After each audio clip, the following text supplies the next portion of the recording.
नमस्कार विद्यार्थियों, आज हम भूगोल विषय में बीए पार्ट सेकंड में पेपर सेकंड राजस्थान का भूगोल में जो हमारा टॉपिक है अपोहा तंत्र, उसमें हम आगे आज राजस्थान के प्रमुख झीलों के बारे में अध्ययन करेंगे। राजस्थान में जहां एक और खारी झीलें अपना महत्व रखती हैं, वहीं दूसरी ओर मीठे पानी की झीलों का महत्व भी कम नहीं है। राजस्थान की अधिकतर खारी झीलें आंतरिक अपोहा के क्षेत्रों में हैं, जहां छोटी छोटी नदियां आकर प्राय उनमें गिरकर समाप्त हो जाती है। खारे पानी की झीलों में प्रमुख है सांभर झील। यह है जयपुर फुलेरा रेल मार्ग पर फुलेरा तहसील में स्थित है। इसकी ऊंचाई समुद्र तल से लगभग 367 मीटर है। यह राजस्थान में नहीं बल्कि भारत में खारे पानी की सबसे बड़ी झील है, जिसमें मेढ़ा, रूपनगढ़, खारी और खंडेला नदियां आकर गिरती है। इसका अपोहा क्षेत्र लगभग 500 वर्ग किलोमीटर में फैला हुआ है। ग्रीष्म ऋतु में जब वाष्पीकरण की दर तेज होती है तो इसका विस्तार बहुत कम रह जाता है। वर्तमान में सांभर नमक परियोजना का प्रबंधन हिंदुस्तान नमक कंपनी के हाथ में है। दूसरी है डिंडवाना झील। यह नागौर जिले के डिंडवाना नगर के समीप 4 किलोमीटर लंबी झील है। इसके पेटे में चिपचिपी काली कीचड़ है, जो संरचना की दृष्टि से सांभर झील के अनुरूप है। यहाँ का नमक प्राय खाने के अयोग्य होता है। यहाँ राजस्थान स्टेट केमिकल वर्क्स नाम से 2 उद्योग स्थापित किए गए हैं, जो सोडियम सल्फाइड एवं सोडियम सल्फेट का निर्माण करते हैं। तीसरी हम पचपदरा झील की बात करेंगे, जिसे पंचभद्रा भी कहते हैं। यह झील बाड़मेर जिले में पचपदरा नामक स्थान पर खारे पानी की झील है। यह झील वर्षा जल के ऊपर निर्भर नहीं बल्कि नित्यवाही जल स्रोतों से इसे पर्याप्त खारा जल मिलता रहता है। लगभग 400 वर्ष पूर्व एक पंच था, जिसने इस झील के समीप आकर एक खेड़ा या पुरवा स्थापित किया है। अतः उसके नाम के पीछे इसे पचपदरा तथा बाद में अपभ्रंश होकर ये पंचभद्रा पुकारी जाने लगी। खारवाल जाति के लोग, जिन्हें अब खेरवाल कहते हैं, द्वारा नमक निर्माण का कार्य किया जाता है। इसका नमक उत्तम किस्म का होता है, जिसमें 98% तक सोडियम क्लोराइड की मात्रा पाई जाती है। फिर है लूणकरणसर झील। यह झील बीकानेर के लूणकरणसर में स्थित है। इस झील से नमक बहुत ही कम बनाया जाता है।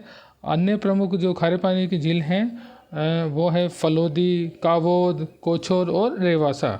ह्यूम्स ने इन झीलों के स्थान पर बताया कि पहले एक विशाल जलाशय था, जिसके सूख जाने के परिणाम स्वरूप यहाँ नमक के इतने बड़े जमाव हो गए। और नोटेलिंग के अनुमान है कि सांभर झील में नमक भूमि के नीचे लवणीय जल स्रोतों के प्रभावित होने के फलस्वरूप मिलता है। और हॉलैंड और क्राइस्ट ने भी बताया कि राजस्थान में इन झीलों में इतनी अधिक मात्रा में नमक पाए जाने का कारण है ग्रीष्म ऋतु में चलने वाली दक्षिण पश्चिमी मानसूनी हवाएं हैं, जो अपने साथ कच्छ की खाड़ी से सोडियम फ्लोराइड नमक धूल के कणों के रूप में राजस्थान की ओर ले आती है। अब हम बात करेंगे मीठे पानी की झीलों का। जयसमंद झील। राणा जय सिंह जी ने 1685 से 1691 में गोमती नदी पर बांध बनाकर इस झील को वर्तमान रूप दिया है। यह बांध 375 मीटर लंबा और 35 मीटर ऊंचा है। इस झील को डेभर झील भी कहते हैं। यह झील उदयपुर शहर से लगभग 51 किलोमीटर दक्षिण पूर्व में स्थित है। राजस्थान की मीठे पानी की झीलों में ये सबसे बड़ी है और विश्व की दूसरी सबसे बड़ी कृत्रिम झील है। इस झील के क्षेत्र में छोटे बड़े 7 टापू हैं, जिन पर भील व मीणा जनजाति के लोग रहते हैं। सबसे बड़ा टापू का नाम बाबा का भांगड़ा व छोटे का नाम प्यारी है। दूसरी है राजसमंद झील। महाराणा राज सिंह ने सन 1662 में कांकरोली रेलवे स्टेशन के निकट इस झील का निर्माण करवाया।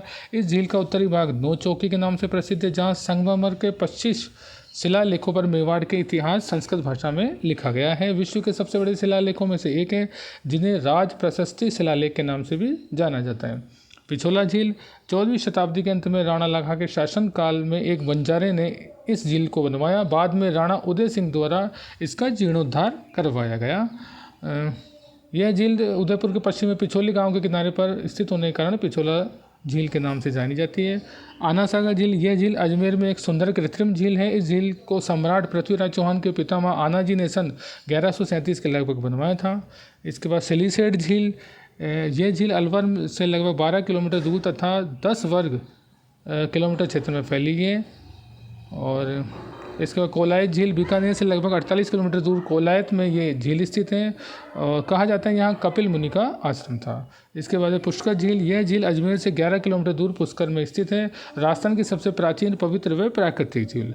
फतेह सागर झील मूल रूप से 1888 में महाराणा जयसिंह द्वारा निर्मित है, किंतु अतिवृष्टि के कारण तहस नहस हो गई है और पुनः इसका निर्माण फतेह सिंह द्वारा कराया गया है।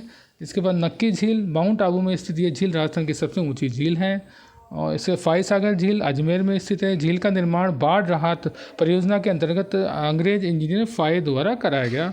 फिर बालसमंद झील जोधपुर में स्थित, इस झील का निर्माण परिहार शासक बालक राव ने करवाया। इस प्रकार से आज हमारा ये अफवाह तंत्र का टॉपिक समाप्त हो गया है। धन्यवाद।